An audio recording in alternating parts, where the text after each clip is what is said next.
यही होता है जब आप अपनी फैन बेस से मुतमईन हो जाते हैं, खुश हो जाते हैं कि आपके फैंस बहुत ज़्यादा हैं, अंधे फैंस हैं आपके पास। और जब आप जो है वो परफॉर्मेंस के बारे में नहीं सोचते, अपनी परफॉर्मेंस को नहीं देखते, परफॉर्मेंस को देखते हुए मेहनत नहीं करते, तो यही कुछ होता है जो आज बाबर के साथ हो रहा है। हम कहें तो बातें करोड़ों की और दुकान पकौड़ों की, या दुकान पकौड़ों की और बातें करोड़ों की, तो यही कुछ हो रहा है इस टाइम बाबर आजम के साथ। बिग बैश की हिस्ट्री के सबसे ज्यादा महंगे जो प्लेयर थे वो थे बाबर आजम, लेकिन इसके बावजूद दूसरा मैच है लगातार बाबर आजम फेल हो रहे हैं। पहले मैच में 5 बॉल पे 2 रन, और तब हमने शायद ये सोचा था कि बाबर के बस की बात नहीं थी, क्योंकि मैच ही 11 ओवर का था और बाबर इतनी जल्दी अपने आप को एडजस्ट नहीं कर सकता इतने कम ओवर्स में, तो वहां पे बाबर जल्दी में आउट हो गया।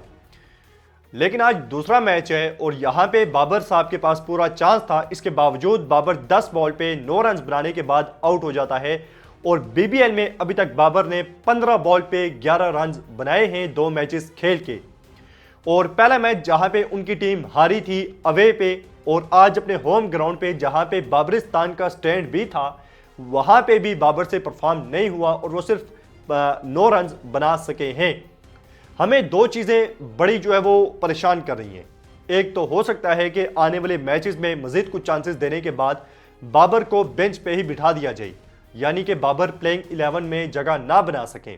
ऐसा भी हो सकता है, क्योंकि टीम अगर आज भी मैच हार जाती है तो इसमें बड़ा कसूरवार जो है वो बाबर को समझा जाएगा, क्योंकि शुरुआत में ही अगर आपकी विकेट गिर जाती है और रन रेट भी आपका अच्छा नहीं होता, जैसे आज भी जब बाबर आउट हुआ तो 2.2 ओवर में सिर्फ 12 रन थे सिडनी की टीम के।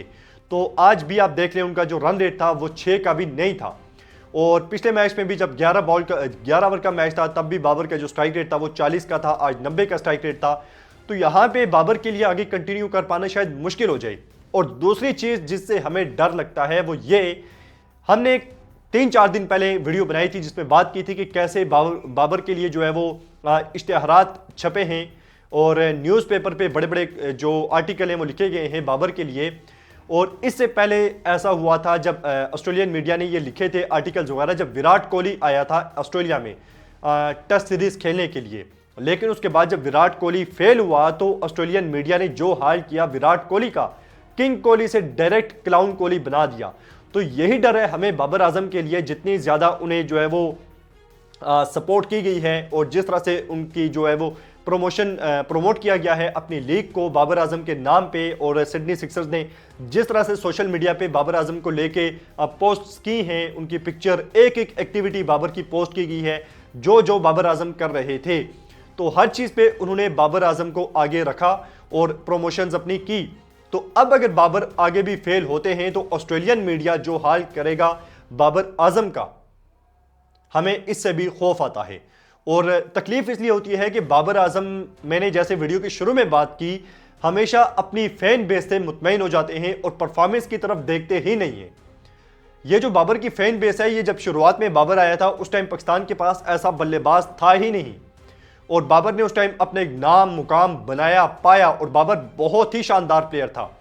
लेकिन उसके बाद फैन बेस ने उसे ख़राब कर दिया, हम कहें उसके बाद पैसा आ गया, उसके बाद कप्तानी मिल गई, और करते करते बाबर आजम ख़राब होता ही चला गया और उसकी जो फिटनेस है वो भी हमारे सामने है। तो बीबीएल की शुरुआत बहुत ही ज़्यादा गंदी हुई है।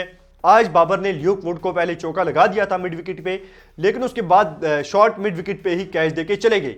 और ये मसला बाबर के साथ आज नहीं है, काफ़ी टाइम से है कि शॉर्ट मिड विकेट पे वो कभी स्पिनर के हाथों आउट हो रहे होते हैं, कभी फास्ट बॉलर के हाथों, और मिड विकेट को क्लियर नहीं कर पाते शॉर्ट मिड विकेट को, और वहाँ पे कैच आउट हो जाते हैं। मतलब कंट्रोल नहीं है उनका। और यहाँ पे आज भी पहले चौका लगाया, उसके बाद शॉर्ट मिड विकेट पे आसान सा कैच देके बाबर आजम आउट होते हुए चलते बने।